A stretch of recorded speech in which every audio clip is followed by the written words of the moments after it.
And so what I think that we're looking at with Gordon Ryan is I think he is literally Will in Good Will Hunting. And he figured out and then he's also this like rough and tumble athletic guy that's hyper competitive. I think he's literally like once in our lifetime type of person, because again, jiu-jitsu is the only sport where that level of intellect will give you a tremendous advantage over your opponents. All right, Jesse on Fire, welcome back to the channel. So we're going to talk about Gordon Ryan, and we're going to talk specifically about how he is doing what he's doing. Like, he just won ADCC, he won the super fight, completely dominated the field, except for Victor Hugo. Victor Hugo made him work. But yeah, bottom line is there's something about Gordon Ryan that I don't think people understand broadly. I don't think people really understand what is underneath what you're actually looking at. And after this, watching this weekend, and I watched a bunch of stuff. I watched a bunch of Gordon Ryan stuff leading up to ADCC. I know what it is. So first, I'm going to tell you a story, okay? And it actually relates directly to the Gordon Ryan thing, but it also relates to how I'm going to explain it to you guys, okay?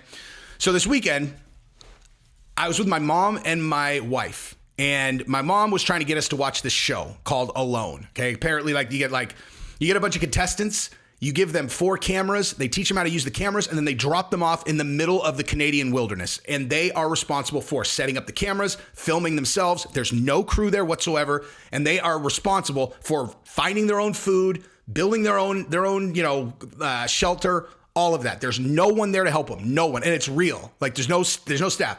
The game show is the last person to radio in and say, get me the fuck out of here, wins. Okay. That's the game. Survive as long as you possibly can. The person who survives the longest gets $500,000. That's the show. So my mom was convinced to try to be like, you guys got to watch. You got to watch. I was like, I don't like those kinds of shows. And on top of that, I'm going to know who wins anyway. She's like, you're going to know who wins. I was like, of course. I'll know instantaneously who's going to win, because what you're talking about is who's the hardest, like who's going to be able to withstand the longest period out there, both from a psychological perspective and just a breaking point perspective. Some people won't be able to handle the solitude. Some people won't be able to handle the uncomfortability of being starving or getting rained on. Like, I'll look at a person, I can always see who's strong and who's weak and why. She's like, okay.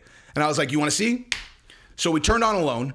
And on season 1, we went through each contestant had a 20-second package, right? So we're talking 2 minutes total, all 10 contestants. Just like, hi, I'm blah, blah, blah, blah, blah. I'm going to go do this, and I'm really scared.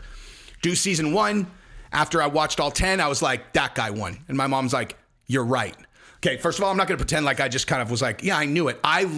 Dude, I acted like I had just knocked out Kamaru Usman in a title fight. I was like, get the fuck off me. Get the fuck off me. To my mom and my wife. So then we did season 2. Same thing. I got it right again. So 10 contestants in both, and just by looking at a 20-second package of the person introducing themselves, I predicted who was going to be able to stand it the longest out there. Season 3, I got wrong, and I'll tell you exactly why.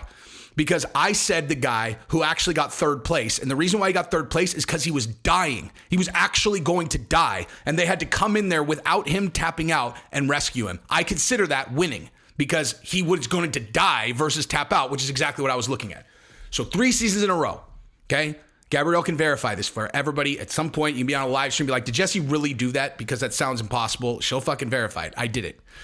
And the reason why that is relevant is because that's what I'm talking about when I'm like, I'll tell you what's underneath Gordon Ryan, because there's something so fascinating about what you're actually looking at that dawned on me after watching all this stuff on him and then watching him perform. And I'll tell you exactly what that is, okay? So Gordon Ryan is Good Will Hunting, okay? Why is Good Will Hunting an interesting movie? It's an interesting movie because there's this once-in-a-generation genius, right? Like a genius who was born in South Boston, who's like a troubled kid who's fighting people, whatever. He's hanging down, whatever. You guys have seen Good Will Hunting. And that's what Gordon Ryan is, except that like most people who have a photographic memory, who are incredibly, incredibly genius when it comes to remembering things, studying things, they go into academics. They almost always go into academics because It is extremely rare I can't think of another example aside from this, where you can take that skill, this enormous advantage that you have, mentally, intellectually over your competition, and display it in sports, especially in a one-on-one sport, where you get to actually display your intellect physically over other people.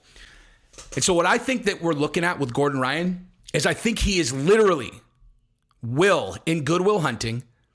And he figured out and then he's also this like rough and tumble athletic guy that's hyper competitive.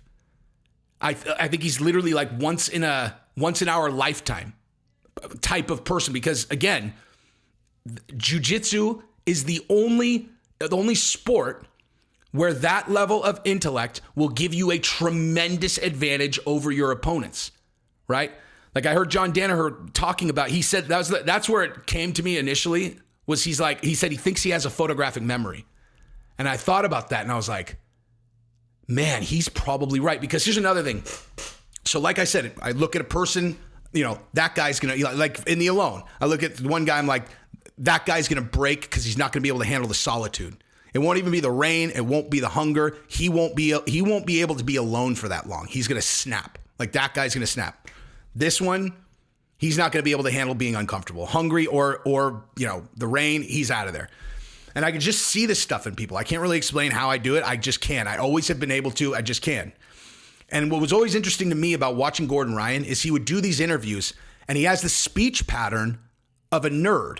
Like so, but he's obviously not that, right? Like the way he talks is, I associate that way of speaking with like these kind of like nervous nerd guys that because I always just pattern match. That's where it all comes from. I look at a person, I see their eyes, and I just kind of, so he's not the only fucking genius in this room, right? Like the thing that I can do, the one thing that I can do is I figured out over years of analysis. I'm like, how do I do it? Like, how can I do this?